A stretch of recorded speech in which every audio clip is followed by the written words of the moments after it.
Quero desejar a todos vocês boa noite, né?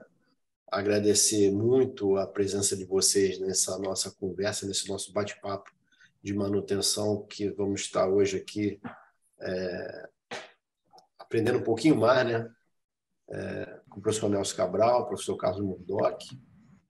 Agradecer a presença aí dos professores Vanderilson, Manel Segadas Viana, o próprio Nelson Cabral, do Murdock, da Giovana, do João da PUC, da CCE PUC Rio, que estão nos dando apoio. Acho que é bastante interessante esse movimento de fazer esse evento chamado Bate-Papo, porque é para a gente conversar mesmo e tentar discutir um pouco mais os conhecimentos que estão aí, né, de grande valor, né, porque é assim que a gente consegue construir um futuro melhor e uma cidade mais verde, os edifícios verdes, né? E tem muita coisa aí que a gente às vezes vê que se tivesse realmente um estudo de arquitetura, as condições de habitabilidade, de acessibilidade seriam extremamente mais favoráveis, né? Então, eu espero que a noite de hoje seja maravilhosa. Esse evento que a gente está aqui agora, ele é promovido pela CCE PUC Rio, e a ideia é que a gente consiga divulgar a terceira turma do curso de extensão em gestão avançada na engenharia de manutenção. É um curso extremamente robusto. A turma do ano que vem, 2023, ela teve uma reduçãozinha, ela passou a ter 120 horas, e o programa é espetacular, porque ele consegue reunir o que há de melhor em engenharia de manutenção, apesar de ser uma dose pequena em relação a uma pós, que é 360 horas, mas ele é um curso enxuto. Então, o que vocês poderão ver no curso do Ex-Gaman de 2023 é exatamente o que existe de mais relevante em termos de engenharia de manutenção, tá bom, pessoal? Então, não deixa de pesquisar lá na CCE PUC Rio o curso de extensão em gestão avançada de engenharia de manutenção. Vou passar a palavra aqui ao professor Nelson Cabral, que é um grande mestre, que também tive a honra de conhecer no curso de engenharia de manutenção e que me ensinou muito a trabalhar com planejamento estratégico, né? De uma forma muito diferenciada, um raciocínio incrível que ele passa para os alunos dele. E aí, ao lado está o professor Segadas Viana, que não deixa a gente mentir, que também foi professor do Nelson Cabral, e o Nelson Cabral com um grande amigo dele, Carlos Murdock. É muita gente, né?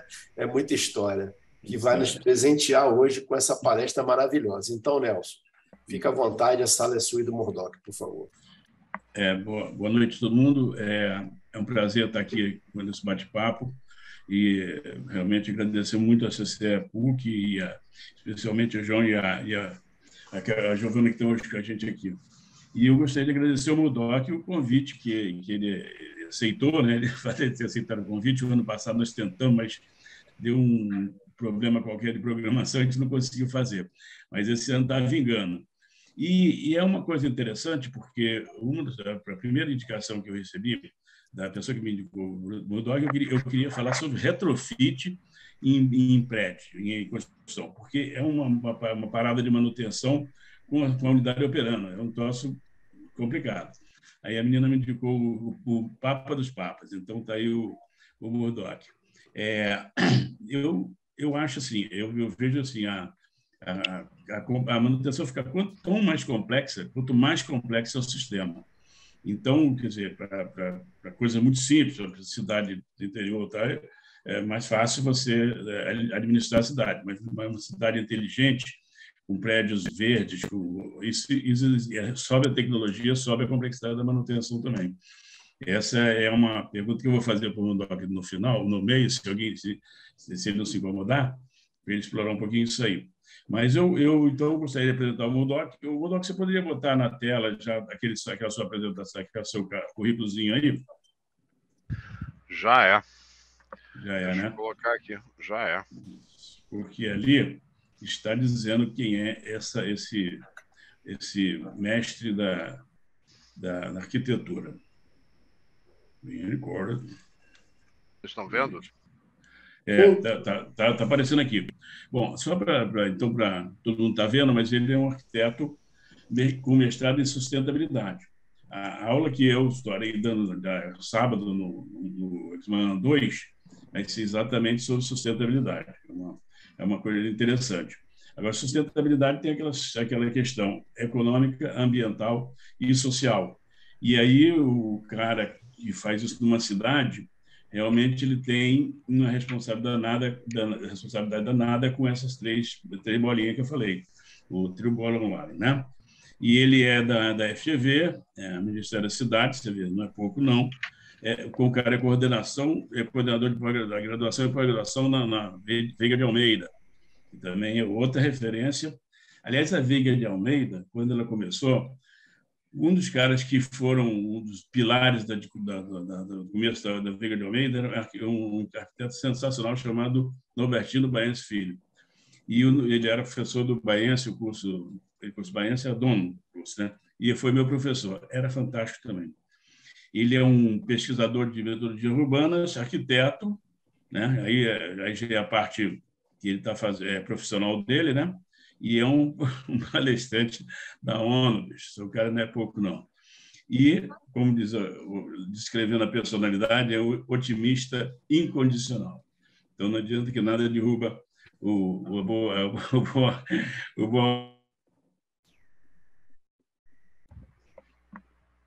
que ele é um cara de hoje e espero que seja muito boa nosso bate-papo hoje. O Doc, está contigo, hein? Bom, eu queria dar boa noite a todos, agradecer demais ao CCE da PUC, o professor Carlos Almeida, Nelson Cabral, conhecendo o professor Segadas aqui. Muito obrigado pela oportunidade. E qual é a ideia de hoje? A ideia de hoje é explorar a visão possível sobre o futuro e principalmente sobre a oportunidade de trabalho, isso para engenheiros e arquitetos. Tá? Eu acho que essa é a nossa conversa principal de hoje. Tá? Nós temos um futuro que, aparentemente, ele não é tão mais brilhante quanto nos venderam quando a gente era pequeno, né? Que a gente vendia de coisas dos Jetsons, que né? Que o carro voava, etc. e tal. Todo mundo era rico. Você tinha o robô era sorridente, aquelas coisas. E a gente está entendendo que o futuro, a situação presente, não é tão simples assim. E que, em compensação, nós temos uma opção. Ou a gente toma a pílula azul ou a vermelha. Ou a gente decide sobreviver, ou a gente simplesmente vai para a festa. Né? Então, acho. E principalmente a nova geração que está aqui, que está nos acompanhando, tem essa coisa, deve ter essa consciência. Eu queria fazer uma pergunta para vocês, eu preciso da ajuda de vocês, que é o seguinte: pode responder no chat. Qual é o nível de conhecimento que você tem, o que você faz, quais são os seus interesses, se você é engenheiro, se você é arquiteto, se você é curioso, se você é psicólogo, psicanalista, biomédico, qualquer coisa, para a gente saber exatamente como a gente vai conversar. Porque senão, às vezes, eu posso começar a falar de alguns conceitos que o pessoal não vai entender. E queria agradecer também o pessoal do curso de arquitetura da Universidade Veiga de Almeida, que veio me prestigiar aqui às 19h40 da noite. Vai me aturar e vai me aturar amanhã às 7h30 da manhã de novo. Então, queria fazer esse agradecimento aqui. Deixa eu ver. Ninguém respondeu. Bora lá. Então, é isso aí. Meninos, por favor. Uma pessoa respondeu aqui, a Yasmin. A Yasmin falou que é formada em Direito. Ótimo. Tá? Ótimo. É importante, tá vendo? Então, Flávia é arquiteta. Né? Flávia é arquiteta. A nossa querida Sara é bióloga, gestora ambiental. Olha, Brenda é arquiteta da Veiga. Estefânia é engenheira civil. E aí é paisagista. É muita gente que agora você tocou fogo. Agora... Não, maravilha. Porque é super importante, gente, porque no fundo, o que é isso? É exatamente um bate-papo, é uma conversa.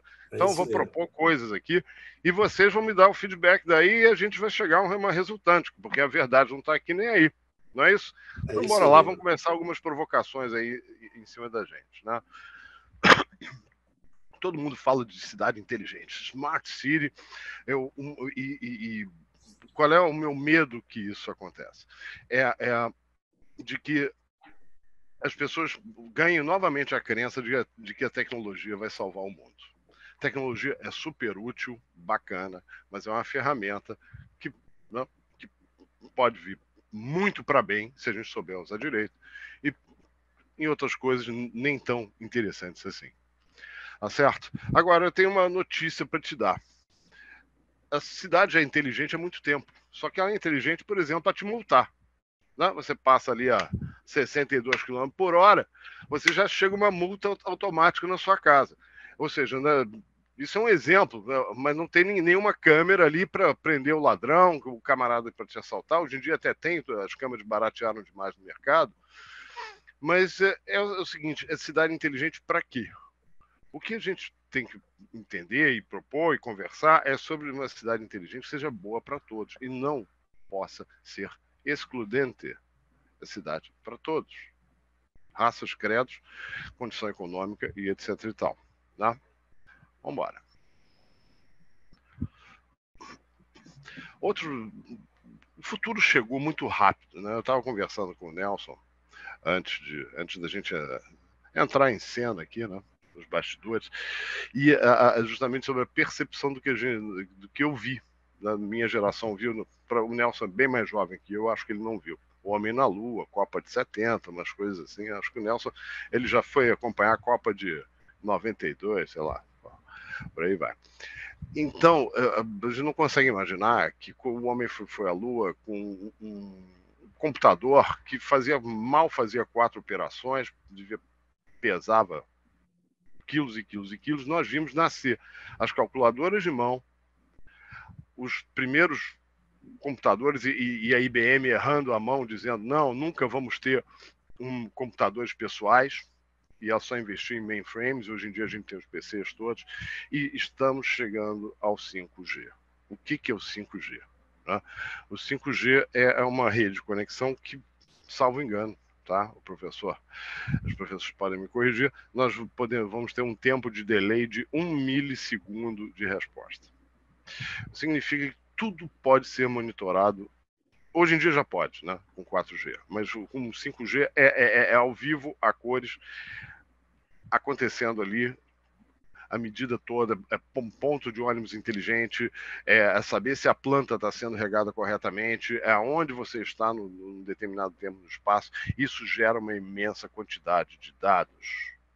Ou seja, não existe a possibilidade de vislumbrarmos um profissional do presente e do futuro imediato sem a capacidade de manobrar esses dados, interpretar esses dados e usar esses dados para o bem. Quarta cena, vamos falar um pouquinho da questão de facilities, e aí eu estou falando especificamente para quem não é gestor de facilities ainda, ou não. Ah, o que são facilities? Por favor, Nelson me corrija, o professor Manuel me corrija. Né? É o profissional que exatamente ele vai tomar conta do patrimônio físico de determinada empresa, de determinada organização. E é o seguinte, ele é o camarada que faz funcionar o mundo. No fundo é isso. Os arquitetos adoram projetar, né? A gente projeta, tem grandes ideias. Os engenheiros nos ajudam a construir, a gente debate tecnologias novas. Agora, o mundo funciona e quem cuida desse funcionamento é o gestor de facilities. E esse talvez seja o sujeito que menos tem brilhado, mas porém é o momento desta profissão brilhar. Eu já vou dizer por quê. Desta atividade brilhar. E o que é mais interessante, eu acho que você pode ter vários backgrounds, e esses backgrounds, por exemplo, direito, biologia, arquitetura, engenharia, ele vai te fazer um profissional diferenciado nesse mercado. Coisa sine qua non. Tá? Vamos dar uma olhada, então, sobre o conceito do que é BIM. Todo mundo já ouviu falar de BIM, né? Eu acho que vocês entendem o que é BIM. Eu vou explicar um pouquinho. BIM é justamente um banco de dados sobre a forma de desenho geométrico. Tá? Ou seja, de modelo tridimensional virtual. Normalmente a gente vai ter. Esse é o formato do BIM. Ele é utilizado por softwares, principalmente da Autodesk, com o Revit e da própria ArchiCAD. Nós temos alguns outros, mas esses são os principais, mais fortes do mercado.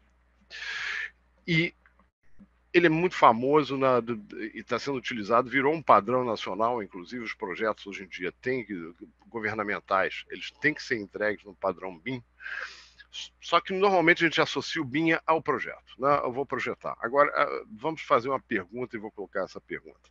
Nós conseguimos mensurar e utilizar o BIM para fazer a gestão dos nossos edifícios, do nosso patrimônio, das nossas construções?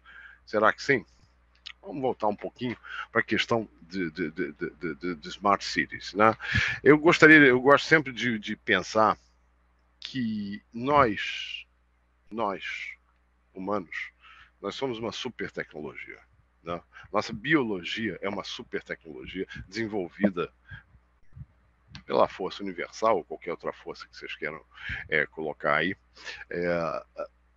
pela evolução durante milhões e milhões de anos, nosso organismo. E tudo que nós produzimos tem, de certa maneira, uma tendência a ter o nosso DNA. Então, uma cidade inteligente, no futuro, assim como edifícios inteligentes, eles vão reproduzir a vida. De que forma? Cidades capazes de reagir a inputs externos ou a solicitações externas. Por exemplo, está tendo enchente em determinado lugar, a cidade automaticamente ela vai gerar um alarme, todo mundo vai bater no celular, automaticamente vai avisar todos que estão envolvidos na área, tomar cuidado com determinada área, vai abrir determinadas comportas no sistema de esgotamento, ou seja, a cidade é capaz de reagir em tempo real a questões, né? Remobilizar o trânsito, você tem uma determinada ambulância que está no trânsito, pode reconectar os sinais para que essa ambulância passe mais rápido, um carro de bombeiro, ou seja, a cidade inteligente ela deve ser assim, não apenas para te multar. E o edifício inteligente, a mesma coisa. Ele deve reagir em tempo real aos inputs externos. E aqui, externos e internos. E aqui a gente vai dar uma olhada nessa historinha também. Uma coisa que é muito fácil, né? Todo mundo fala de arquitetura sustentável, edifício verde, etc. e tal. Agora, é bacanérrimo, né? Hoje em dia, é facílimo você ser sustentável a partir do zero. Ah, não, principalmente com dinheiro, né? Principalmente com dinheiro, podendo fazer um investimento, comprar equipamentos tecnológicos que vão te ajudar a fazer um design correto do edifício. É relativamente fácil. E não dá para a gente fazer diferente. Tá? Somos sustentáveis. É obrigação ser sustentável numa construção nova. Infelizmente, nem sempre a gente vê isso dessa forma. Agora, quando a gente olha para a imagem da direita, a gente percebe que a vida não é exatamente assim. Em que sentido, Murdoch? A gente não vai jogar fora, a gente não vai derrubar todos os edifícios para construir edifícios sustentáveis no lugar. Na verdade, a gente tem outros problemas a resolver. A gente tem que gerar habitação para todo mundo, a gente tem que gerar emprego para todo mundo, etc, etc, etc e tal. Não é economicamente viável e é uma insanidade. A ideia de se derrubar todos os edifícios já foi uma ideia proposta lá na década de 20, na teoria da tábula rasa modernista, onde o pessoal queria. A ideia era derrubar Paris, né, um pedaço de Paris. Isso chegou a ser proposto, chegou a ser considerado. Ainda bem que não fizeram isso. Mas hoje em dia nós temos a percepção de que nós temos que manter o que existe, principalmente o que é bom. Manter o nosso passado, manter o nosso DNA. Porém, qual o problema que se apresenta? Esses edifícios, a maioria deles, inclusive estamos vendo aqui uns edifícios bem interessantes, edifícios pretos, de vidro preto, mas super estufas, tá? Acontecendo dessa maneira aqui, nós não vamos derrubar esses edifícios. Nós temos que transformá-los em edifícios sustentáveis. Aí é que é o pulo do gato. Aí é que surge a oportunidade. Ou seja, nós temos uma cidade inteira, não para derrubar e fazer de novo, mas nós temos uma cidade inteira passível de receber adequações. Hoje o meu foco da conversa vai ser o foco da energia, tá certo? O foco da energia. Por quê? A situação externa, né, não está uma situação muito fácil. Nós estamos com a guerra da Ucrânia, a Europa vai entrar no inverno, a pressão sobre o preço do gás tem subido assustadoramente na Europa, isso leva em cadeia todo o preço das commodities relacionadas à energia. Né? Eu não entendo por que o país é tão rico em energia solar e energia eólica, ele ainda não decolou muito nessa área, vem decolando, vem apresentando vários projetos. Nos últimos anos, melhoramos bastante nessa questão, nesse quesito de energia limpa, só que ainda estamos muito distantes do nosso potencial, tá certo? Agora, vamos pensar uma coisa. Será que eu posso pegar um edifício antigo e transformá-lo sem alterá-lo de uma maneira radical? Eu acho que sim. E é isso que eu quero conversar com vocês hoje em dia. Tem gente que... deixa eu ver, Guilherme Lima perguntou, reformas? Sim, reformas estruturantes. Algumas reformas. Só que a gente... Bom, primeiro, nós estamos olhando aqui para o centro da cidade e nós já percebemos que ele vai ter uma determinada mudança de uso nos próximos anos, né? Nós temos uma tendência, até pelo próprio Reviver Centro da Prefeitura, nós temos uma tendência de uso dele começar a receber habitações populares. E habitações populares e habitações normais. Quer dizer, popular é normal também. O que eu quero dizer? Em vez de ser um centro que dorme, que só funcionava 10, 12 horas por dia, vai passar a ser uma cidade misturada, uma cidade mista. Ou seja, isso já ajuda muito na sustentabilidade e no deslocamento. Tá? Essa reocupação habitacional do centro é uma coisa importante. E é justamente nesse momento de você fazer uma troca de uso, é uma oportunidade incrível para, nesta obra, você colocar estratégias que possam favorecer principalmente a questão de economia de energia. Bora lá, vamos dar uma olhada em alguma coisa. Eu adoro esse gráfico aqui, é o gráfico quando descobri isso ainda na década passada, o trabalho do Ceoto, que é do Green Building Council, que ele analisou de vários edifícios por 50 anos. Nós, brasileiros, temos a seguinte ideia, e vocês devem enfrentar isso muitos. Quanto é que o edifício custa na data em que ele é inaugurado? Esse edifício custou tanto. Só que nós temos essa característica de não termos uma visão de médio e longo prazo. Então, passamos, né, é importantíssimo que a gente mude a lente. E quando a gente pensa em sustentabilidade, a gente pensa na nossa geração e na próxima, e nas próximas principalmente. Nós temos a seguinte composição. Olha só quanto a importância da manutenção, a importância da gestão de facilities no custo de um edifício durante 50 anos. É aproximadamente 80% do custo total. O projeto é baratíssimo, a construção é relativamente barata, só que o peso todo reside sobre a gestão de facilities. Ou seja, será que as pessoas têm noção disso? Que é aqui que se ganha ou que se perde dinheiro? Não? Eu acho que não. Bora lá. Manutenção é gestão e preparo. Todo mundo sabe disso, isso parece uma coisa óbvia, mas eu estou batendo isso aqui porque a gente se esquece. A nossa cultura é uma cultura mais de apagar incêndio do que de se preparar para determinadas coisas. E quando você se prepara, por exemplo, para fazer algum tipo de manutenção, seja no seu automóvel, seja na sua casa, seja na sua bicicleta, seja no seu equipamento de ginástica, qualquer outra coisa, a pergunta é, você espera quebrar ou você está sempre limpando, está sempre cuidando, está sempre... você agenda, tem uma espécie de uma agenda para cuidar disso. Normalmente nós não temos. O gestor, ele deve ter. Ele tem que se antecipar a questão antes que quebre. Existe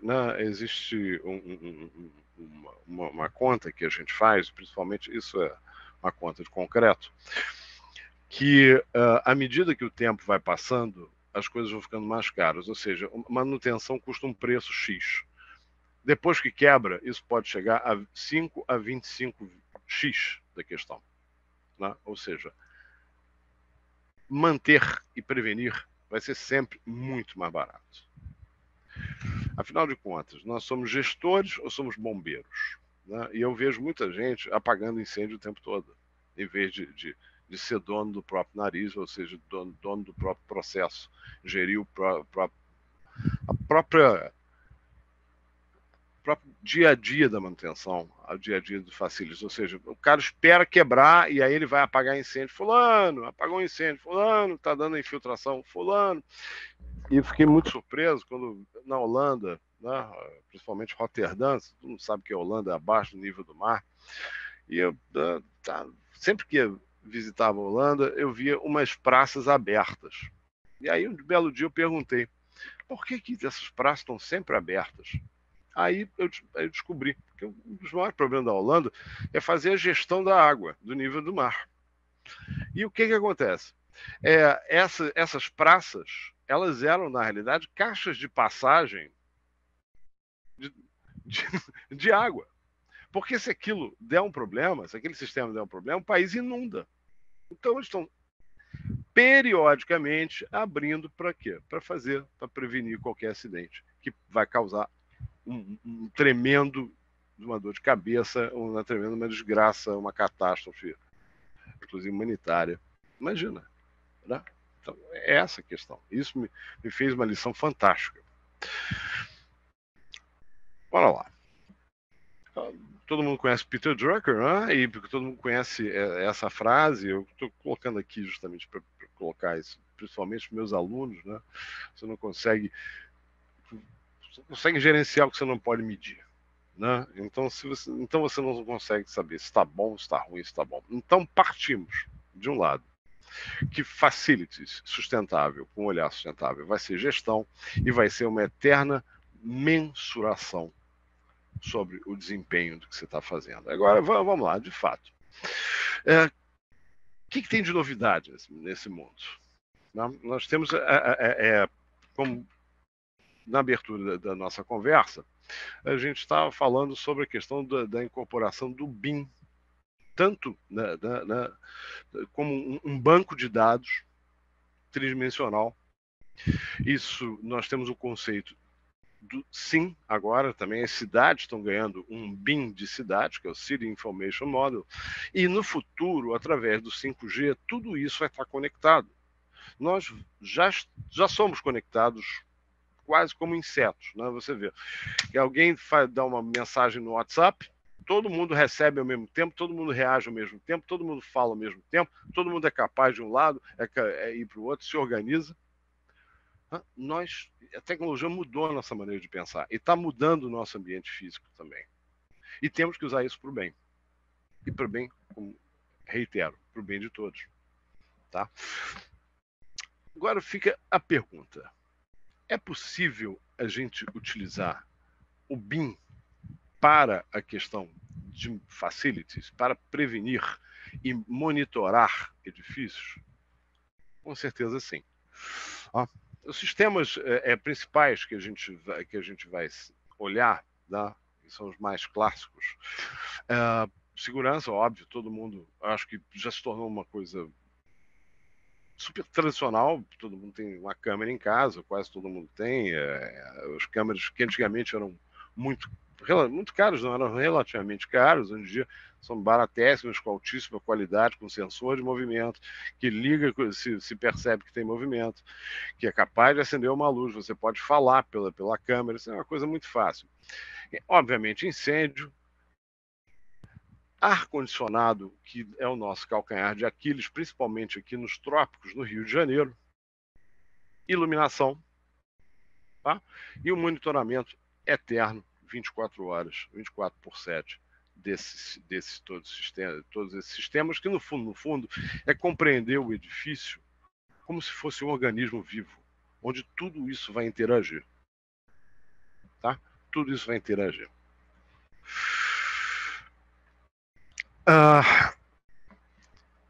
Esses são os 5 pilares que eu considero para que nós passemos a transformar um edifício num edifício mais sustentável. E a sustentabilidade, o professor Nelson Cabral, ele acabou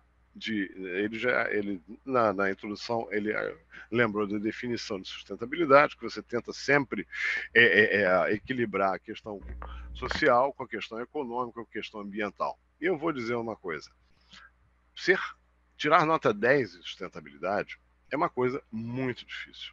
Não? Neste momento, eu estou focando mais na questão do conforto das pessoas, que está relacionado também ao consumo de energia, tá? Que, por sua vez, vai estar ligado ao bem-estar geral. E aí entendemos isso. Diminuir o consumo de energia, diminuir o custo, de certa maneira, esse recurso pode ser reinvestido em alguma outra melhoria, e a gente acaba também relacionando isso à questão econômica. Olha lá. Primeira coisa, né, é entender que você pode tornar o seu edifício inteligente através da questão da instalação de sensores. Sensores, mais uma vez, eles eram extremamente difíceis de você obter e hoje em dia eles são muito mais acessíveis. Murdoch, por que você está colocando em primeiro lugar a questão de temperatura e umidade? Bom, primeiro, temperatura e umidade, simplesmente porque são grandezas que andam juntas. Né? Quem estudou um pouquinho de conforto ambiental, principalmente meus alunos arquitetos aí, vai lembrar que a percepção de umidade, que a percepção de temperatura, ela anda junto com a questão da umidade. Né? Elas estão absolutamente relacionadas. Tá? E é o seguinte, entender também que um edifício ele esquenta diferente em partes diferentes, ele tem grandezas de temperatura diferentes. Isso faz o quê? Isso faz a nossa percepção de que nós temos que ter um sistema de ar-condicionado que vá compensar essa necessidade. E quando a gente olha para trás, para os edifícios da década de 90 até o início de 2000, você tinha um ar-condicionado central, e às vezes você não tinha todo mundo trabalhando lá dentro, e você ligava aquele ar-condicionado e foi. Você não tinha essa agilidade, essa fragmentação. Isso é plausível de se fazer hoje em dia através de sensores inteligentes e que o edifício responda. A mesma coisa, né? Todo mundo já está cansado de ver o sensor de movimento, ou seja, meu edifício está ocupado, meu banheiro está ocupado. Tem gente até que reclama do sensor de movimento no banheiro, que tem que ficar agitando o bracinho, etc. Mas depende, tem coisas mais inteligentes hoje em dia do que aquele sensor de movimento antigo. Mas qual é o problema de agitar o bracinho? Né? Eu estou aqui, acende a luz de novo, problema zero. Né? Problema zero. Agora, todos esses sistemas eles têm que estar conectados num sistema mainframe, que possa te dar uma resposta normal. Hoje em dia, principalmente para você conseguir uma certificação do LEED, para quem não sabe, o LEED é uma das, talvez a certificação mais famosa americana de sustentabilidade e que acaba agregando valor ao edifício. Olha só, os paulistas já descobriram isso. Certificar o seu edifício no LEED vai fazer com que o seu metro quadrado seja mais valorizado. Porque todo mundo, na hora de escolher, se for um pouquinho mais caro, vai optar pelo produto sustentável. Isso é uma coisa importante. E nós não temos esse hábito de medir o índice de produtos químicos e poluição no ar. No ar interno dos edifícios. Eu estou falando aqui muito mais de edifícios comerciais, tá? Aquele tipo estufa, né?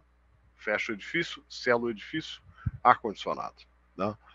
A gente não sente. Tem um fenômeno até interessante, eu não sei se vocês já perceberam, né? Quando você está dentro de um ambiente de ar-condicionado que não possua renovação de ar, ou seja, que a troca de ar seja muito pequena, no final do dia está todo mundo com sono, e está todo mundo meio mal-humorado. Não é só pelo cansaço, não. É porque, como você está respirando oxigênio e exalando gás carbônico, todo mundo começa a ficar meio intoxicado, fica de mau humor. Aí começa a brigar. E estatisticamente, as maiores brigas no ambiente de escritório acontecem depois das 4 horas da tarde, 3h30 até 6 horas. Justamente por causa disso. Então, mensurar a qualidade do ar é importante, até para você ter um sistema que você possa abrir e fazer e promover uma renovação de ar automaticamente. Naturalmente, fumaça, líquido, luz, movimento, já falamos, isso né? Ou seja, tem todo um escopo de sensores que devem estar conectados há uma rede de controle. E você, como gestor, você pode e deve programar, e deve, tendo a oportunidade de colocar o seu edifício para que ele atue como um ser vivo. Vou dar um exemplo. Quando você está com muito calor, o que acontece? Você está tá fazendo exercício lá debaixo do sol. Você começa a transpirar, ou seja, o seu organismo ele está tentando segurar a temperatura. Começa a transpirar, né? Passa o ar através de resfriamento evaporativo, a pele solta calor, libera calor e você mantém a sua temperatura mais ou menos 36,5 graus. Gente, é isso que os edifícios têm que ser no futuro. Um ser vivo. E a oportunidade da tecnologia que nós temos é exatamente essa nesse momento, para colocarmos isso em prática. Murdoch, então tem os sensores. Vou colocar sensores para acionar o ar-condicionado na hora certa, para ligar a iluminação na hora certa, não apenas na hora certa a iluminação, mas também na dimerização correta, para compensar o nível de luxos daquele determinado ambiente. Não, será que o gestor tem noção dessa questão da iluminação? Determinados ambientes precisam de mais iluminação, outros de menos? É claro que a gente consegue fazer isso no sentimento, talvez. Mas será que a gente tem exatamente isso? Porque nós, mais uma vez, se eu não consigo medir, eu não consigo programar e eu não consigo gerenciar. Então tem que ter esse medidor para dizer, está bom, não está bom. Legal? Como é que esses sensores eles trocam informação com o BIM? Através desse sistema do padrão COBIM. Tá? Coloquei aqui, eu vou doar essa apresentação para vocês e ela vai servir exatamente como um checklist de coisas para você pesquisar, para a gente pesquisar. Eu quero, na realidade, fazer perguntas, abrir universos, abrir cabeças e que vocês passem a considerar seriamente isso como uma carreira. Essa é a questão mais importante. E o que o COB faz? Ele é um sistema, ele é um sistema de código, né, que você vai conseguir trocar informações com lá o seu BIM, Revit, ArchiCAD, né, naquele seu banco de dados, porque no fundo, tudo são dados. Ok? Ótimo. O Doc tem um BIM específico para manutenção? Eu vou dizer que sim. Tem o Arquibus, olha só que bonitinho, né? Dá vontade, parece um Lego até, dá vontade de comer, né? Dá vontade de comer. Onde você consegue visualizar todos os seus sistemas em tempo real, conectado ao seu BIM. Ou seja, isso é tecnologia BIM aplicada ao monitoramento. E eu acho que a interface tridimensional fica muito mais fácil para a gente lidar com isso. Ou seja, você está ligado, todos os sensores ligados, você está vigiando e o seu edifício está tentando reagir à questão de temperatura, luminosidade, a qualidade do ar, a segurança, tudo ao mesmo tempo aqui agora.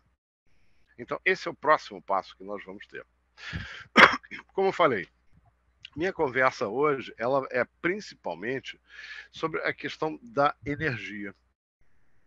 Então, vamos dar uma olhada rápida num edifício padrão, por exemplo, de escritórios, onde é que a gente gasta mais energia e como a gente consegue subdividir esse item em várias questões. Né?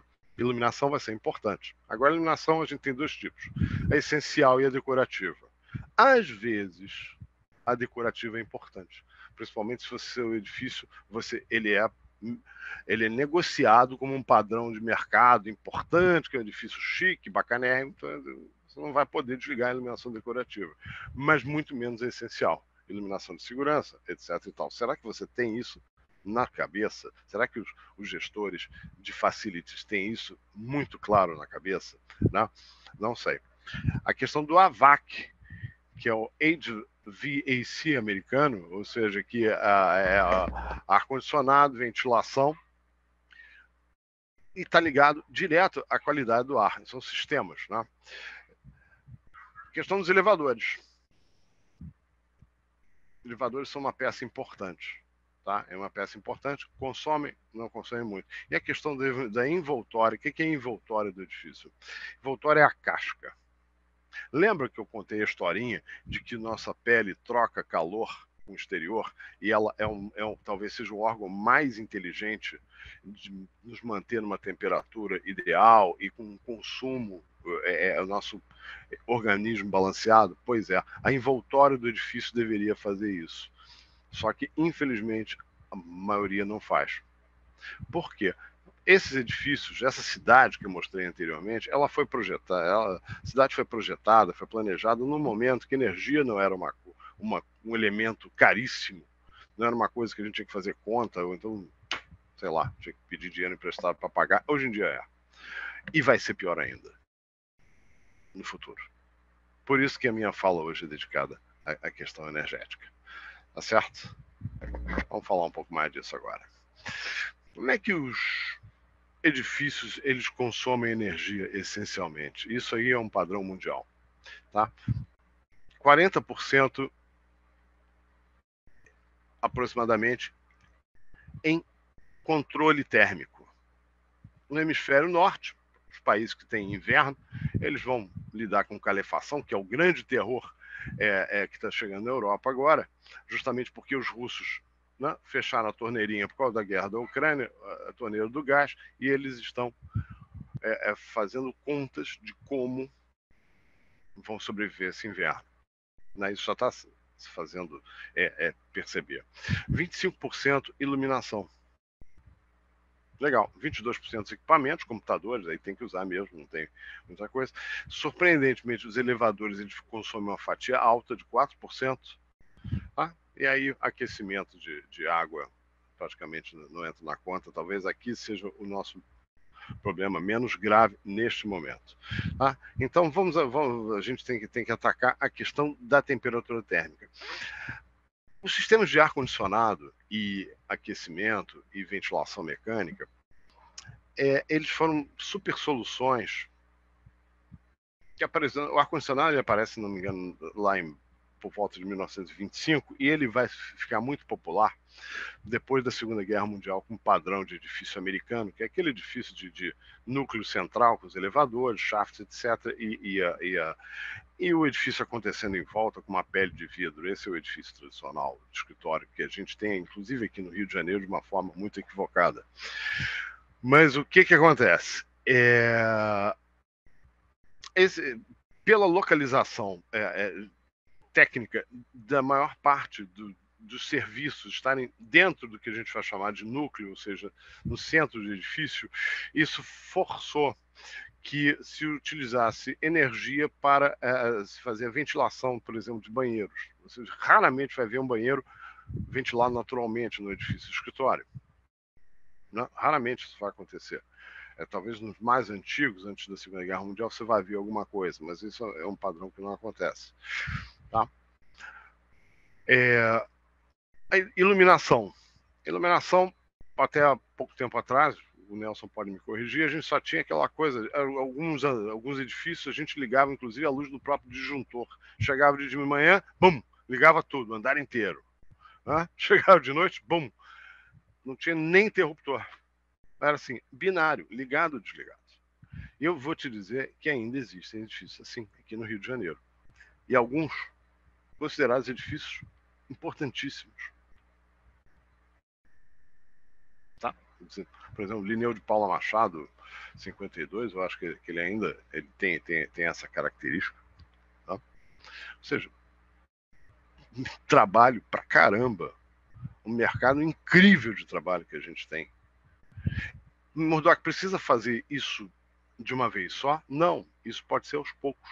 Só que vocês, como gestores de facilities, inclusive, vão ter essa possibilidade de propor e fazer um plano de renovação paulatino do edifício. A gente entende que a economia não tem dinheiro sobrando e não vai fazer tudo de uma vez. Mas importantíssimo, né? Eu acho que na pós-graduação, aí acho que vocês já devem fazer isso, uma sugestão para a gente poder fazer cálculos matemáticos de quanto esses sistemas custam e a taxa de payback, porque a gente convence as pessoas através da grana. Primeira coisa, as pessoas perguntam, quanto custa? Em quanto tempo? Quanto eu ganho? E eu vou dizer uma coisa, é legal ser verde, mas a gente só vai ser verde se a gente for verde também gerando oportunidade de emprego, super legal. e gerando recursos para as pessoas. Todo mundo já sabe que LED é uma solução incrível, né? E eu vou contar um segredo para vocês. Agora eu comecei a abrir lâmpadas de LED para ver o que tem dentro, como é que funciona. E descobri que eu comecei a roubar circuito de LED, né, as peças, resistores, etc. E comecei a consertar. Estou consertando monitor com sucata de LED. Olha só que engraçado, né? Mas isso é uma outra conversa que a gente vai ter daqui a pouco. Né? Agora, 85%, todo mundo já sabe. Há anos as pessoas fazem isso. Deixa eu trocar o seu sistema para LED e você vai me pagando aos poucos e as pessoas ganham dinheiro e faz bem ao planeta. Beleza, todo mundo sabe, está careca de saber. Agora, queria chamar a atenção, principalmente para quem trabalha com gestão. Trocar lâmpada não significa estragar a iluminação. É muito comum você entrar nos edifícios e ver aquela lâmpada aqui, uma temperatura de cor azulada, que acaba com a arquitetura do lugar, acaba com a beleza, com a nobreza, né? Quando, na verdade, a lâmpada a ser comprada anda nessa região de 3.000 a 4 Kelvin, de 3.000 a 2.800 Kelvin, né? Só para quem já trabalha com facilities, ter esse cuidado, porque bonito é importante também. Não só o arrumado, o bonito. Lembrar disso. Também uma coisa óbvia, só que a gente não está muito acostumado, né? A gente sempre associa energia solar à cobertura, onde ela tem um melhor rendimento, mas nem sempre você vai poder ter esse sistema rentável na cobertura dos edifícios, porque ela já está super ocupada por uma série de elementos que foram sendo sobrepostos, antena celular, né? Torre de arrefecimento de ar-condicionado. O que eu estou colocando aqui, lembrando que é possível a gente ter painel solar na vertical, fazendo a composição dos edifícios, ajudando a montar, anunciando para o mundo, meu edifício é verde. Né? É um elemento de marketing. O rendimento dele é tão bom? Não. Talvez se ele tiver uma certa angulação até possa, mas ele funciona. Qualquer coisa é melhor do que nada. A gente não precisa só tirar 10 energia solar. Deu para colocar, tem oportunidade, vamos colocar, sem o menor problema. Aí as pessoas vão dizer, não, mas isso vai alterar a fachada do edifício. Dependendo da fachada do edifício, dependendo do edifício, vai até melhorar, tá certo? Vamos combinar. Tá? Dependendo do edifício, vai até melhorar, porque tem umas coisas aí que a gente sabe que... por aí vai. Muito interessante isso. Aí eu estou dando uma sugestão para abrir um negócio. Bacanérrimo. O que é isso? Isso é fotografia infravermelha de análise de pontos de calor, com análise infravermelha. Chama-se FLIR, o nome da câmera. E o pessoal gosta muito de usar essa câmera, inclusive naqueles programas de caça-fantasma. Não sei se alguém gosta, né? Tem sempre uma câmera FLIR ali, uma câmera de calor, para identificar aonde estão os pontos que a envoltória está recebendo penetração de calor, onde é que ela esquenta mais. Olha só que barato aqui, né? Obviamente nos vidros. Estufa, gente. Estufa, obviamente nos vidros. E é muito interessante você ver os pontos de penetração para você poder tratar a sua envoltória. Lembrando, gente, a envoltória é a coisa menos valorizada, que as pessoas acham que é assim mesmo. Não. Dá para a gente melhorar. E vou dizer uma coisa. Murdock, meu edifício é tombado, eu não consigo mudar a fachada. Gente, se eu não posso fazer para fora, eu posso fazer para dentro. Isso eu uso muito nos meus projetos. Murdock, como assim, Murdock? Imagina você está, né, tá aqui a parede do seu edifício. Sol pra caramba, radiação solar, blá, blá, blá, blá, blá. E isso aqui está esquentando o dia inteiro. Que chega de noite, vai fazer o quê? Ela vai buscar equilíbrio, ela vai soltar calor para dentro para fora. Agora, o que você pode fazer numa reforma de envoltória, naquelas superfícies que recebem mais radiação, mais raios solares? Você pode criar camadas. Para quê? Para aumentar a inércia térmica daquela parede. E você não está mexendo para fora, você está colocando para dentro. Né? Você está tornando, através de um uso que se chama thermal mass, né? massa térmica, eu acho que é a tradução, você está fazendo aquela parede segurar mais calor e ela vai alterar menos a temperatura ambiente interna. E se você altera menos a temperatura ambiente interna, você tem menos demanda de ar-condicionado para manter a temperatura. E aí você começa a jogar um jogo do ganha-ganha com apenas um investimento. Gente, isso é solução de engenheiro, solução de arquiteto, dá para fazer bons trabalhos, super bacana. E olha só, isso aqui tem pouca gente no Brasil que faz. Sugestão para o negócio, já anota aí. Aí eu achei lindas essas imagens psicodélicas, que elas também, essa câmera também é utilizada para identificar problemas elétricos. Olha só que legal. Tá? Onde você vê uma das fases aqui está superaquecendo, provavelmente problema de contato, você no visual não dá, mas a câmera pega. A imagem térmica de calor. Ah, olha só que interessante. Isso aqui está quase 60 graus, o resto está aqui por volta de 27. Pô, que equipamento importantíssimo para manutenção. Beleza. Vamos voltando aqui à questão da importância do controle térmico no edifício verde sustentável e retrofitado. Olha só. Mais uma vez.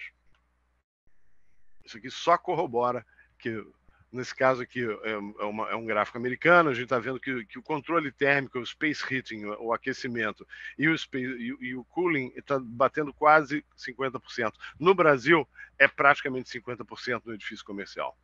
É um desempenho brutal. Mas isso por quê? Porque os nossos edifícios, em geral, são ruins. Tá? São ruins termicamente. Se não dá, lembrando, se não dá para melhorar para fora, dá para melhorar para dentro. Tem uma solução só? Não. Vocês, como gestores, projetistas, engenheiros, gestores de facilities, vocês têm que olhar para o seu edifício como se ele fosse um organismo e fazer pequenas intervenções ou grandes intervenções, mas várias intervenções. Não existe uma solução. A solução, normalmente, do leigo é a seguinte: bota ar-condicionado e foi. Foi assim que a gente chegou até aqui no planeta, tá? Bota ar-condicionado e foi. Deu no que deu. Hoje em dia a gente entende isso, tá?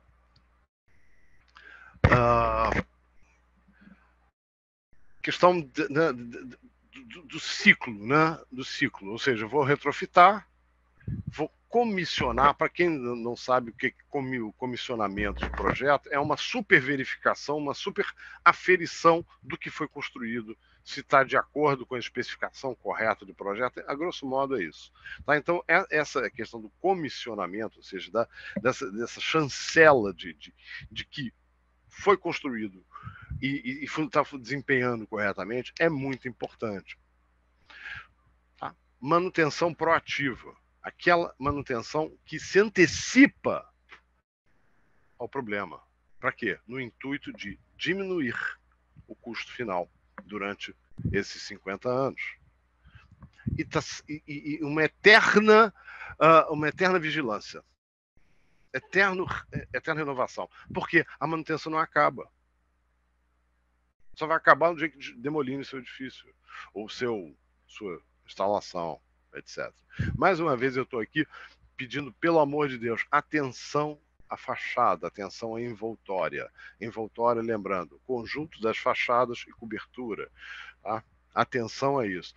Por que eu botei o caso do Rio Branco 1? Né? O Rio Branco 1 foi um edifício importante, considerado pós-moderno, lá da década de 80. Ele, de certa maneira, ele simulava um pouco um edifício de Nova York, um edifício especificamente da AT&T, que depois virou Sony Plaza. Ele tem características similares de um arquiteto Edson Musa, que é um arquiteto importante até.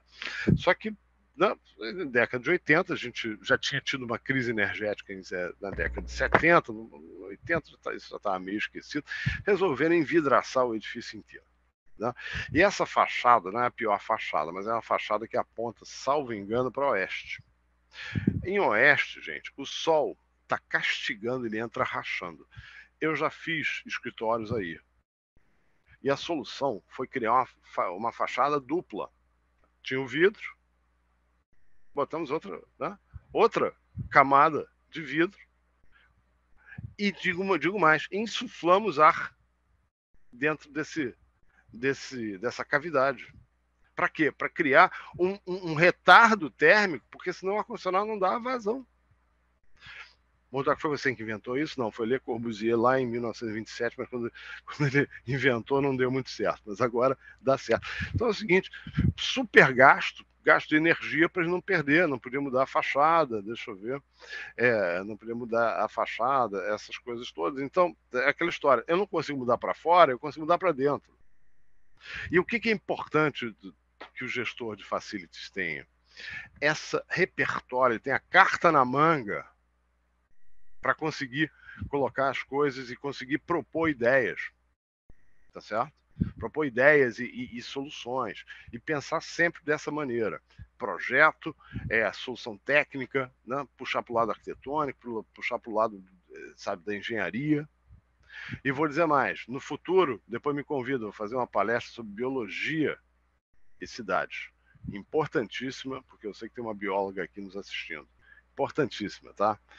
E a biologia vai estar presente, principalmente quando a gente vai falar em manutenção de tubulação, né? E dos micro-organismos que tendem a se depositar nos anos, né? Com os anos, né? Vira um verdadeiro ecossistema vivo, tubulação, principalmente de ventilação e ar-condicionado. Né? Aqui os dados no Brasil, em 92, nós consumimos 42% de energia produzida e continuamos mais ou menos assim. E se energia, né, em vez de dedicar energia para o crescimento industrial, eu estou consumindo no edifício, no edifício, no chuveiro elétrico, no equipamento errado. Ou seja, a gente joga dinheiro fora. Né? Eu só coloquei isso aqui, essa evolução dos preços da energia desde 95 para cá, para a gente ter uma ideia. Né? IPCA é a correção da inflação, né? É a inflação oficial. E olha aqui a diferença do preço da energia em relação à evolução da inflação de 95 para cá. A energia encareceu demais, gente. Ela hoje em dia é além de ainda temos uma matriz fóssil de consumo energético, a gente tem um problema que tem que pagar essa conta. A gente tem que pagar duas contas. A conta do planeta e a conta de luz. Tudo por causa da energia. Energia é a principal commodity do mundo, né? Tá? Hoje em dia é a principal commodity do mundo, o principal patrimônio. E a gente pode e deve mudar esse jogo. Tá? Beleza. Só para a gente falar o que está acontecendo. Né? Eu sou veterano de sustentabilidade, eficiência energética, eu estudo desde antes de 2003, desde o século passado. Né? Eu acho que o Nelson ainda era jovem, jogava no juvenil do Flamengo naquela época. Né? Então eu vi com muita felicidade quando se propôs etiquetagem dos edifícios. Sabe, já comprou ar-condicionado, geladeira, vem uma etiqueta, consumo A, consumo B. Né? Se propôs isso, né? Um sistema de etiquetagem. Eu estava na primeira turma, me formei ali, certificador oficial, só que isso não acabou decolando. Porém, tá? Isso voltou. Com a crise energética, isso voltou. E olha só o que está aqui escrito aqui no site ali da questão de energia, do pessoal que está lidando com energia, está se considerando a etiquetagem compulsória dos edifícios. Ou seja, todos os edifícios vão ter que ter etiqueta. Para quê? Para as pessoas saberem o que elas estão fazendo, onde é que elas vão morar, onde é que elas vão trabalhar, se o edifício está legal, se não está legal. E vou dizer uma coisa, isso vai virar um efeito de marketing. As pessoas vão se interessar por isso. Curto prazo. Vão perguntar, como é que eu faço o meu edifício ter nível A, nível B? E aí entra você. Aham, negócios. Por isso tem que fazer o curso. Bora lá. Elevadores. Pois não, só um instantinho. A gente tem uns 10 minutos ainda de apresentação. A gente dá um tempo. Não, só para dizer que aí o pessoal poder interagir um pouquinho. Já estou acabando já. Não, tudo bem. Se deixar, eu vou falando aqui. Né? Mas se deixar, eu nem entrava agora para falar. Se deixar, eu vou falando. Não, é ótimo. Não, é muito ótimo. Não, elevador, é óbvio. Todo mundo sabe, gestão de tráfego. Tá? Só que aí tem aquele elevador inteligente, nem todos os elevadores são inteligentes, é importante, tá? E aí estou colocando aqui, para quem é mais técnico, mais engenheiro, os sistemas de elevadores com frequência variável de tensão variável, tá? Que eles são 85% mais eficientes energeticamente. Tá? É um sistema. Outra aula eu volto aí para falar dessa historinha. Tá? É impressionante. Então, dá para melhorar o sistema do elevador? Dá. Uma coisa, né, é investir no sensor e no monitoramento do tráfego. A outra é você mudar o seu sistema de elevador. Vou passar uma coisinha muito rápida, tá? Me corrija. A importância do desenho arquitetônico e da concepção do edifício. O que eu fiz aqui? Eu peguei um edifíciozinho qualquer, como se fosse na Barra da Tijuca, e fiz uma conta. Um edifício tradicional, aquele tipo concessionário de automóvel, que tem vidro nos 4 lados, né? E tem 2 andares. E aí fui fazer simulações nele. Gerei uma linha de base, um consumo anual de ar-condicionado. Tá? E aí fui fazendo experiências. Por exemplo, aqui eu simplesmente botei na orientação correta, já economizou 10%. Né? Aqui eu coloquei um elemento que a gente nunca considera, dependendo do edifício, ele é importante, que é a sobrecobertura, que é o sombreador de cobertura, porque a cobertura está sempre tomando radiação. 15% já economizei só com design. Tá? Coloquei proteções nas laterais para evitar radiação direta, 28%. Mudei a especificação do material para que exista mais retardo térmico. Só que economizei 35%.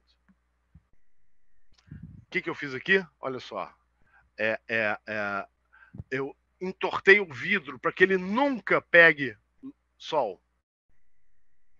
56% na simulação. Só com design. Tá certo? Atenção, arquitetos. Só com design eu consigo ser 56% mais eficiente e posso gerar percentuais similares a essa coisa.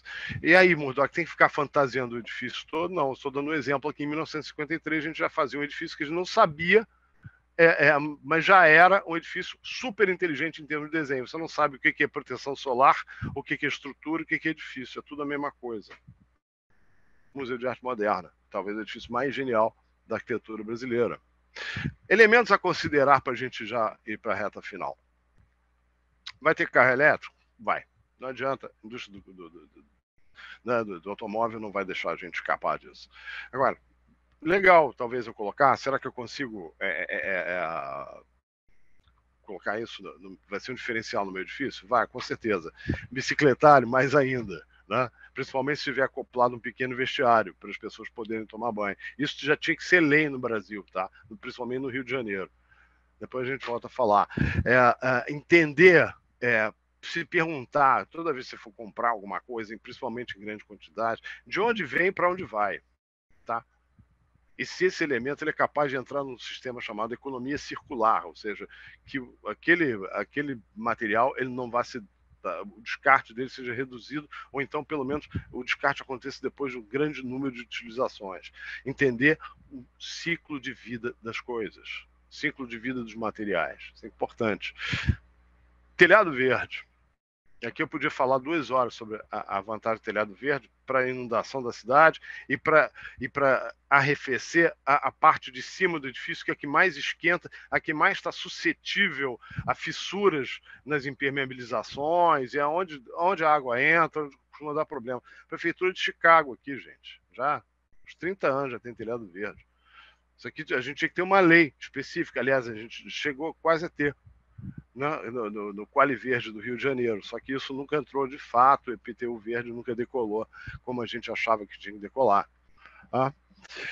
Captação de água de chuva, a gente sabe que não é fácil o reuso de água, não é fácil por causa do nível de instalação, mas é a considerar.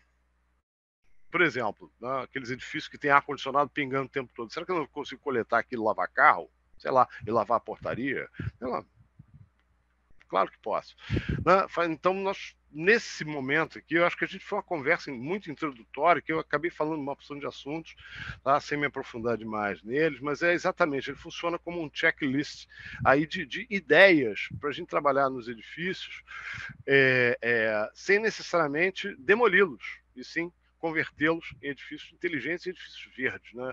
E do bem.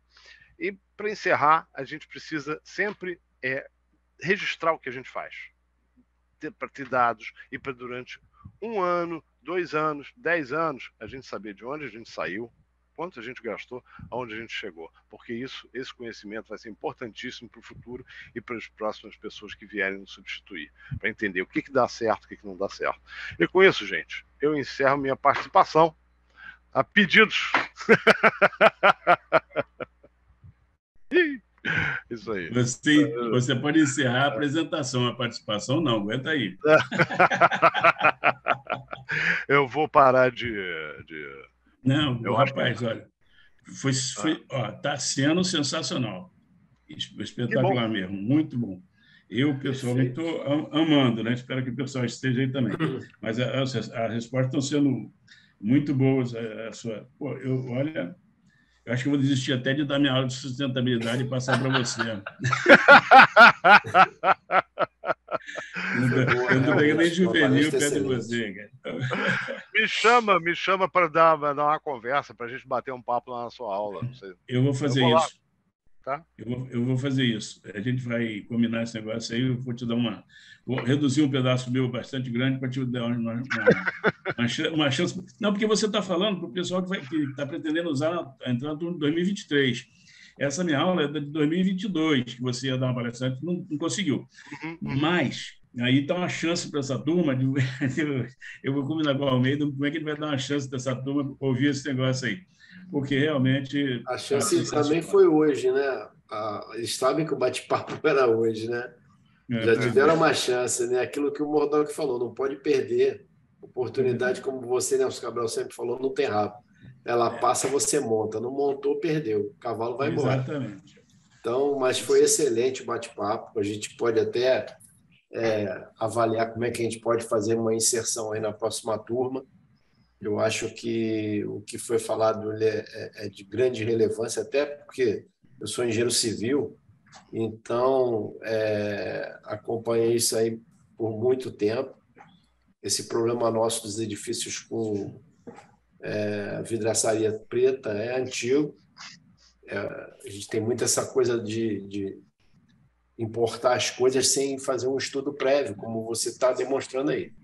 Então, eu vi esse bate-papo seu na universidade nos anos 80. Início dos anos 80, já se questionava aquele edifício da Cândido Mendes ali na cidade, que são 40 andares, né? O do Banco do Brasil, também de 40 e tantos andares. Enfim, são aqueles aspectos que a gente observa, né? E conheci também uma arquiteta muito importante no cenário do sul do Brasil, e ela também falava muito do não aproveitar as nossas características, né? Os nossos materiais nas nossas construções, né? E você apresentou soluções que, na época do projeto, antes de construir um prédio, elas são baratas, né? O problema é você fazer retrofit depois daquele prédio estar lá, aquele gigantão lá, cravado no centro da cidade, né? É uma mão de obra terrível. Mas foi brilhante a sua participação. Eu queria abrir para os participantes fazerem perguntas diretas para você. Só complementar daquilo que você falou, quando você mostrou aquela fotografia do centro da cidade ali, eu trabalhei na Petrobras quase 40 anos. Então, aquele prédio ali, quando eu entrei na Petrobras em 1974, ele tinha uns 2 ou 3 anos só de vida. Você pode falar melhor que eu. Mas o projeto dele é do final da década de 60. E ele já foi construído com aqueles buracos ali, aqueles buracos são jardins, com 3 andares e tal. E ele era muito, muito bom para aquela época, tal coisa. Mas depois, no final agora de 2000, um pouco antes aí, talvez, foi feito um retrofit dele com uns caras muito bons aí.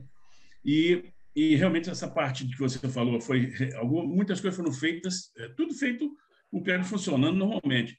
e foi feita uma modificação nessa questão da energia. E aí, essa parte dos sensores inteligentes, não sei o quê, tudo modulado, quer dizer, não desligava a chave só, era por setores e tal. Teve um crescimento razoável nisso aí, né? Então, isso aí eu acho que teve pelo menos naquele prédio ali, teve um raciocínio inteligente. Mas uma coisa que eu queria falar, que o Almeida falou aqui, colocou, é o seguinte: a gente costuma copiar muita coisa de projetos que vêm de fora. Então, por exemplo, eu trabalho no Instituto Nuclear. Aí, quando viu um projeto nosso lá, ele copiava os troços lá de design, sei lá o que, levava, e tinha um laço de Lago Michigan do lado lá, que era o congelava. Aí eu falo, bicho, são coisas totalmente diferentes, né? E aí eu acho que uma das coisas principais que eu acho que a Amelia colocou é a gente, vamos dizer assim, colocar de acordo com nossa cultura e com nossas condições. Então, você não pode fazer um troço para a Amazônia e colocar aqui no Rio de Janeiro. Você não pode fazer no Rio de Janeiro e colocar em Porto Alegre e achar que vai ser a mesma coisa. Não é, né? Por isso, eu acho que essa customização assim, é muito legal.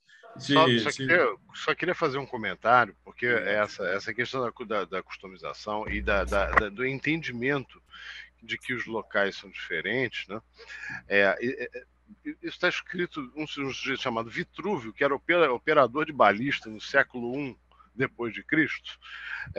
Ele escreveu, talvez o primeiro cara que vai falar de teoria da arquitetura. Ele dizia o seguinte: olha, uma casa em Roma, uma casa no Egito, uma casa em Pontos, uma casa, mesmo aquele mundo mediterrâneo, ele já dizia que o sol e o vento eram diferentes para cada região, tá? E assim como material de construção. E que todo mundo tinha que entender isso. E que as soluções iam ser produto muito do lugar, da adequação ao local, ao clima, ao material, às pessoas. E a gente importar esses modelos não faz o menor sentido, muito pelo contrário. A gente tem que plantar nessa garotada uma visão crítica de que aprender com o que é bom. Show. Tem um sensor bom, traz aí. Mas como é que eu vou utilizar, o que eu vou fazer com o que eu tenho aqui no país, né? Essa é uma conversa muito importante que a gente pode depois até aprofundar. Um exemplo só disso aí, rapidinho. Almeida, eu vou calar a boca daqui a pouco para a gente poder dar atenção para todo mundo. Isso é difícil. É o seguinte, eu gasto muita energia da aula aqui. Mas eu estive na Grécia, né? Então fui a algumas ilhas lá. E eu vi aqueles pastos ali, na verdade, as cercas são pedras empilhadas, e eu nunca entendi por causa do que era aquilo ali. E as casas todas, elas têm as quinas da parede arredondadas. Aí eu perguntei para o cara, qual o motivo disso aqui? É bacana para caramba, mas o cara falou, não, isso aí é porque o vento aqui é muito grande e ele passa e faz erosão naquelas quinas. E outra coisa, ninguém consegue dormir com o barulho do vento passando pela quina, por isso que são arredondadas. E as coisas de pedra, porque eles fazem barreira para o vento não devastar a plantação, a situação. Quer dizer, são coisas que são pensadas lá, sei lá, não sei quantos anos atrás, quando você falou aí no século I, né? Mas eu achei muito bacana. Só uma observação.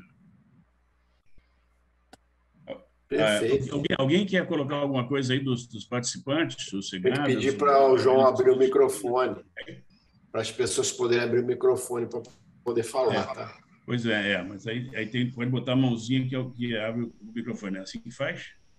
Quer que eu coloque aqui na configuração para eles abrirem o microfone? Isso, pode abrir o microfone, por favor. Beleza. Gente, eu queria agradecer a todo mundo, casa cheia, e que me aturou a nossa conversa aqui esse tempo todo. 51 participantes, é muita honra para mim. Tinha mais, hein? Estávamos com 53, ainda há pouco aqui. Mas 53, 51, tá tranquilo.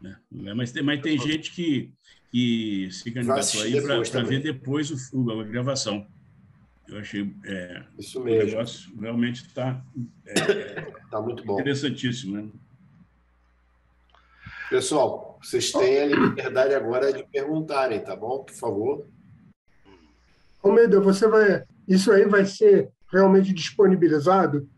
No YouTube. Tá, porque já apareceu aqui no chat pessoas dizendo que não tiveram tempo de anotar tudo ou coisa parecida, mas já que vai estar disponibilizado, isso É. supre. O pessoal que está inscrito no curso, no bate-papo, recebe, junto com o certificado de participação, quem solicitou, vai receber um link para assistir novamente, se desejar. O vídeo de hoje está gravado. Tá? Eu tenho interesse, Agora, eu tenho interesse nisso, que eu tenho uma neta que está fazendo arquitetura nisso. E eu achei a palestra sensacional. Isso. Ela está no primeiro ano ainda da faculdade de arquitetura, mas eu quero passar para ela. Você, eu tinha entendido que existem você coisas que ia entrar na faculdade de arquitetura agora. Existem coisas que são conhecimentos que foram desenvolvidos pelo Murdoch aí, que ele apresentou aqui, que você realmente só vai ter noção quando você se depara na sua vida profissional lá na frente. Tem muita gente que não passa isso aí na universidade para as pessoas, entendeu? E realmente tudo que ele colocou tem muita assertividade e mexe com o futuro de todo mundo, porque um projeto mal concebido, um projeto que não teve um estudo mais rigoroso, vai afetar as pessoas por muitos e muitos anos, né? Mas sabe o que eu acho bacana? Eu acho bacana que é uma oportunidade de trabalho necessária, sabe? Sim. Trabalhar nisso, nesse Claro. tipo nesse tipo de processo de gestão de facilities, principalmente, e com o gestor de facilities, ele tem a oportunidade de implantar passo a passo uma série de itens. Ele, talvez não consiga fazer tudo, né? Mas ele pode sempre ir, à medida que você vai cuidando do edifício, do patrimônio, etc. E tal, você vai colocando, sempre inserindo um passo verde. Eu acho que é essa mentalidade que a gente tem que colocar nas pessoas, que a gente não vai fazer assim e o edifício vai ficar verde, mas sim seguimos um caminho. E eu acho que é uma oportunidade de emprego incrível que a gente tem aí no mercado e que faz toda a diferença. A filha de Cegadas já está no jogo. O que tem? A filha do Cegadas já está nessa linha aí. Ele já vai orientar para você aí. Você vai ser orientador da dissertação dela. Ô, professor, só contribuindo, né? E o interessante é que esse tema ele vai bem de encontro com um outro tema que está muito atual, que é o ESG, né? Semana retrasada eu até participei de um encontro chamado Café com Facilities e trouxe diversos pontos apontados sobre esse tema, tá? Então, assim, é o futuro, não tem para onde a gente correr, né? E quando a gente agrega a tecnologia dentro dos complexos prediais, seja comercial, industrial, o resultado obtido é muito grande, né? Em termos de tudo que você imaginar. Eu até citei aqui, quando você estava falando dos sensores de monitoramento, né? Hoje já existem câmeras de monitoramento que ficam localizadas na área industriais que conseguem detectar se o colaborador está com EPI ou não. Se consegue detectar se algum tipo de objeto, alguma caixa, ele está fora ou não, né? E isso é muito interessante porque você pode se dizer que há 5 anos atrás talvez não existia uma câmera com essa tecnologia, né? E claro, isso tem impacto direto na questão ali também que se citou, né? Da questão da energia também, do consumo, né? A cada dia que passa vai surgindo os novos softwares, novas câmeras, novas soluções aí que tem um nível de energia abaixo do que teria anteriormente. Então, assim, é muito interessante esse tema, muito legal, muito bacana. Parabéns aí, o professor Murdoch, pela apresentação, tá? Muito legal. Eu que agradeço. Temos 2 perguntas aqui importantes no chat. Podemos comentar sobre elas? Uma delas deixa eu ver, não consegui anotar a tempo. Espera aí, que isso aqui andou aqui. Qual a mesma solução, além da fachada dupla, para auxiliar para que não fique uma estufa dentro do edifício? Olha, outra solução, tem vários. Tem algumas estratégias, tá? Mas depende sempre de se eu posso mexer um pouquinho na fachada do edifício, se eu não posso mexer, se o edifício é tombado, se não é tombado, se ele é todo envidraçado, qual é a disponibilidade financeira do cliente. O importante é o seguinte, é a gente entender que a gente tem que aumentar a inércia térmica das superfícies, das paredes, com maior incidência de radiação. Isso você pode fazer com cortina, persiana, fazer um conjunto cortina, persiana, blackout, e por aí vai. Mas você tem sempre uma questão. Quanto mais eu isolo, menos luminosidade natural eu tenho. Então você tem que fazer esse balanço. Portanto, eu não vou te dar uma solução pronta.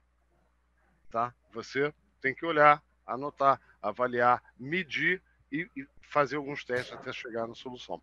Tá? Não existe uma coisa pronta. Essa é a beleza do negócio. Por mais tecnologia que a gente tenha. Não temos um equipamento que a gente falar e coloque. E tem outro chat aqui. Gente, muito obrigado pelo feedback de vocês, tá? Muito obrigado mesmo. Acho que todo mundo elogiando. Boa noite, gostaria de saber a opinião dos senhores. Qual o maior desafio no âmbito da política brasileira de implementar um sistema sustentável no nosso país, levando ainda em conta a questão socioambiental? Aí eu pergunto para os senhores. Qual o maior desafio no âmbito da política brasileira implementar um sistema sustentável? Eu vou já dar a minha opinião. Sistema sustentável, como o Nelson comentou, sustentabilidade é um saco imenso, é um universo imenso. Então, nós vamos ter várias maneiras de sermos sustentáveis. Tem gente até que não é nada sustentável e diz que é, né? Faz o famoso greenwash, fica enganando, tentando enganar a gente. Né? O banco sustentável, não sei o que é sustentável, pinta a fachada de verde. Né? Isso da cadeia, né, dos países nórdicos. É o seguinte, vou fazer um recorte aqui. Né? Fazer um recorte. Do recorte energético nos edifícios nas cidades. Então, eu acho que o primeiro passo realmente é você ter uma diferenciação mercadológica, mas eu acho que o próprio mercado, tá? Da maneira, ele vai acabar respondendo, principalmente se a gente conseguir educar as pessoas, elas pensarem não apenas no amanhã, e sim pensarem no médio prazo. Não precisa pensar na vida do neto. Eu até pedi demais, né? Apesar da gente pensar, né? De eu pensar, o Nelson pensar. Mas, sabe, o quanto as pessoas ganham fazendo isso e ganham financeiramente. O que eu quero, a tese que eu coloco aqui é que ser sustentável pode ser economicamente viável e a taxa de payback é muito melhor. Tá bom? E quando a gente vai falar de uma questão socioambiental, eu acho que nós temos, aí eu acho que é outra palestra, da gente ter uma série de abordagens para a cidade, para a parte menos favorecida da cidade, para a gente tornar essa parte mais sustentável também. Na verdade, eu acho que falta conhecimento dos nossos políticos, tá certo? Falta preparo.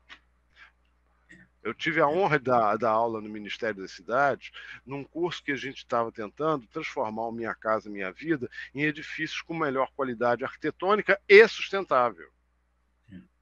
E eu tive a oportunidade de dar aula para todos os secretários de urbanismo do estado do Rio de Janeiro. Eu vou confessar que eu fiquei um pouco desapontado com o nível de conhecimento que as pessoas tinham disso. Tá certo? Essa é a nossa realidade. Então, se queremos mudar a visão, nós temos que preparar as pessoas que vão assumir os postos de comando. Se não tiver preparo, não assume. É assim. Tem que fazer prova, sei lá. Eu tenho que fazer um teste. Olha, você tocou um assunto aí, o Mordoc, que é sensacional, tá? E também já discutido há muito tempo, que é você exercer uma função, um cargo, sem você estar apto àquilo. Então, o cara vai ser gestor de um prédio, mas ele nunca viu nada em relação à manutenção predial, à arquitetura ou à gestão de um edifício. E aí a probabilidade dele fazer coisas erradas é incrível, porque ele não sabe o que ele está avaliando ali, né? E, às vezes, você tenta fazer essa contratação, como você está falando, e as pessoas não permitem também, porque desconhecem o motivo de você estar querendo colocar uma pessoa competente para fazer um trabalho, tá entendendo? Capacitada, é isso. Exatamente. E eu vivi muito isso aí com um diretor de hospital, tá? Porque as pessoas tinham uma responsabilidade muito grande e na hora que você chegava lá com o orçamento para poder avaliar, e a pessoa dava preferência para coisas que não eram tão importantes quanto, entendeu? E isso aí é uma coisa gravíssima, que acontece muito, essa história aí, Almeida, essa história aí só muda com o planejamento estratégico, né? Isso, mas é verdade, cara. É verdade, perfeitamente. Estou de acordo com tudo que você está falando. O que vocês falaram, eu acho muito interessante. Mas eu acho assim, eu acho que já deu um passo para frente pelo Ministério da Cidade ter te chamado. Então, assim, a decepção foi em função do que você constatou, mas uma constatação é que alguém deu um passo para frente que te chamou lá. E o que o Almeida falou, assim, as pessoas são colocadas como gerente de alguma coisa lá, porque, sei lá, amizade, ou porque o cara é competente em outra área, e ele acha que vai ser competente, ele já que ele é o chefe, ele sabe tudo sobre tudo, e não sabe. Então, uma das coisas que faltam, além dessa coisa, é a humildade do cara saber, porque ele não sabe tudo, então ele tem que contar com quem sabe. E o Almeida experimentou isso aí, lá na Universidade Federal, algumas vezes. Isso. Eu vou nem aumentar essa história, porque... É traumático.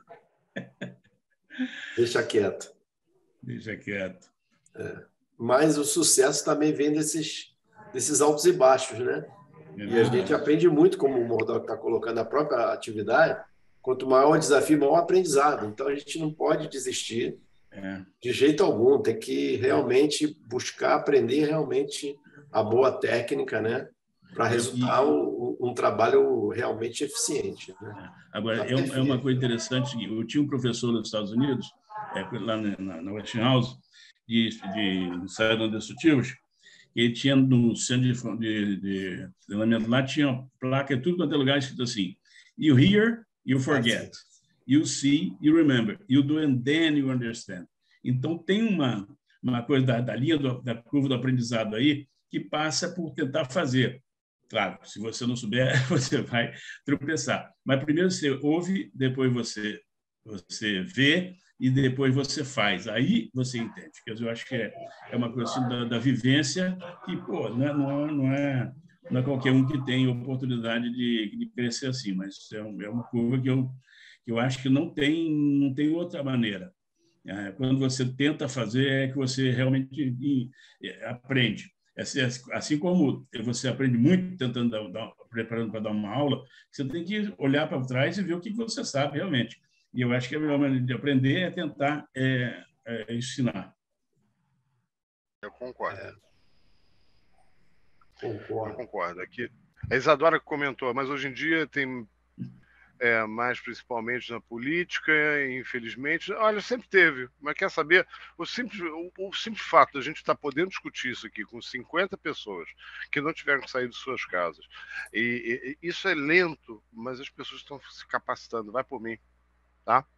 Vai por mim. Eu tenho muito contato com a garotada mais jovem, e as pessoas, sabe, elas estão interessadas em saber mais, em debater. A gente nunca teve tanta oportunidade de aprender assim, com essa facilidade. Eu acho que, nesse caso, a tecnologia é muito legal.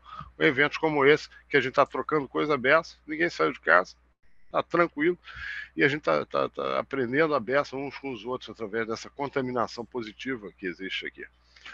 Então é isso. Muito obrigado a todos vocês aí que estão no chat. Obrigado, gente. Valeu. 9-4.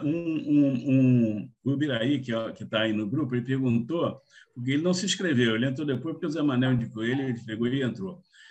Aí ele não vai ter acesso ao material, à gravação? Ele vai ter que fazer contato com o João, está aqui na sala ainda, e ele pode anotar o nome dele, ele tem que deixar um recado aí para o João, porque o certo ele tinha que estar inscrito, tá? Infelizmente, esse sistema aqui não tem muito quebra-galho, não, tá? Uma pessoa está inscrita ou não está. A gente até pede aos professores do curso que eles se inscrevam para participar, que é a única forma de chegar lá e conseguir ver o vídeo, alguma coisa assim, quem vai receber o link, tá? Então, eu peço a você que você tente deixar uma mensagem aqui no chat aqui para o João e para a Giovana, já tem. colocando seu nome direitinho, dizendo que não houve tempo de você se inscrever, para você conseguir pegar o link, entendeu? Eles devem tentar ver se consegue viabilizar isso para você, tá bom? O Almeida, ele já colocou ali que eu me inscrevi. Ah, é? Então, se ele se inscreveu, ele vai receber.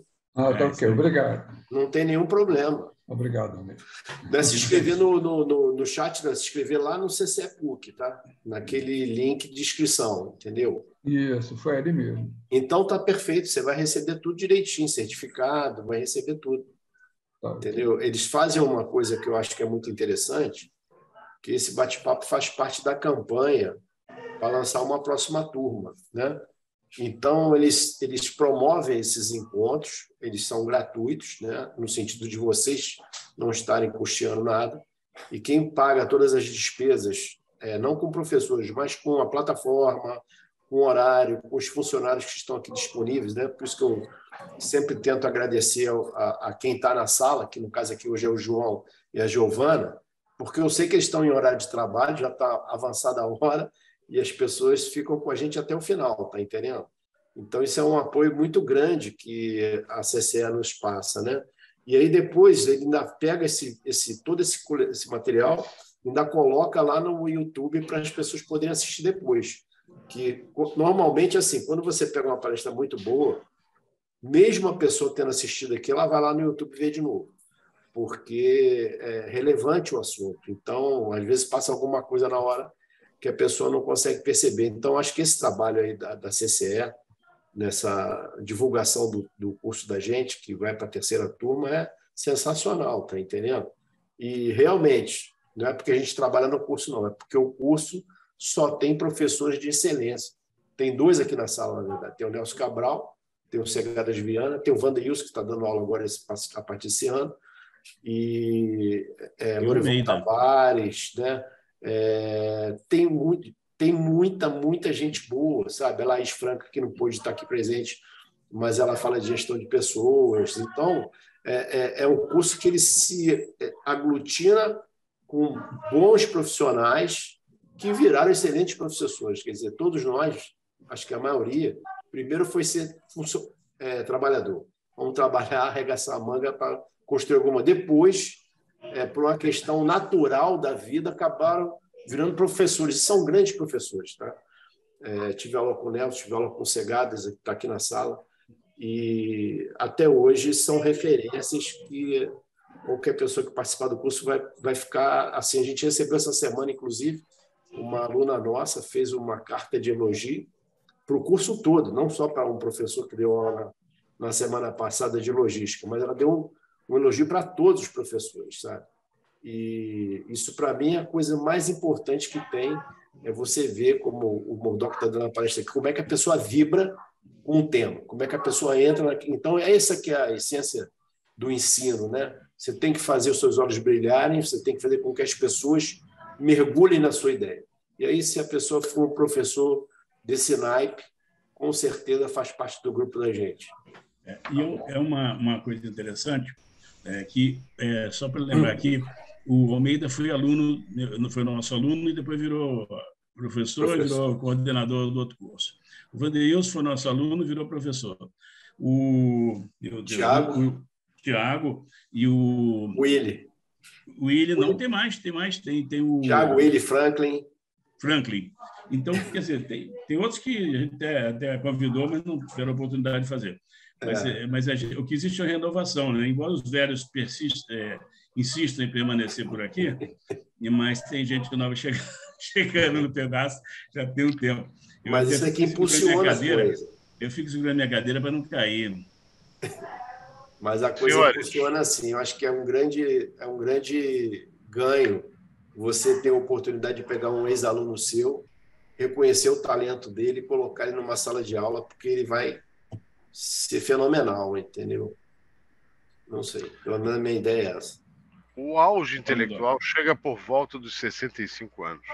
Então, E depois e continua durante um bom tempo. Então, se o corpinho... Tá aí o Segadas que não deixa você mentir, que é o decano da gente, né? Se o corpinho não tá para jogar futebol Copa do Mundo no Catar, olha, a cabeça tá tinindo. Então, acho que é isso que é muito legal da idade. Tá? Eu não cheguei ainda dos 65, então eu não sei. Né? Você não chegou aos 50, pô. Eu cheguei nos 50. Ainda tenho 15 anos para aprender. Falou, pessoal. É isso, gente. Olha, eu agradeço muito a você, Carlos Mordoc. Você deu um show aí. Muito obrigado. Agradeço sempre ao professor Manuel Segadas, que está sempre nos acompanhando, prestigiando os eventos da gente. O Nelson, que é uma figura que eu admiro muito, né? É um professor que mora no meu coração, e os outros todos, né? Mas eu acho que isso aí é a gente fazer uma entrega, né? Hoje cumprimos mais uma missão de passar conhecimento para as pessoas, né? E que vocês sejam bem-vindos aí à nossa casa. Agora, o próximo bate-papo vai ser em novembro, que vai ser com a professora Laís, eu também vou divulgar aqui, e ela vai falar um tema muito interessante, que é exatamente sobre essa nova coisa que a gente está vivendo, de gênero, de preconceito, de racismo nas empresas.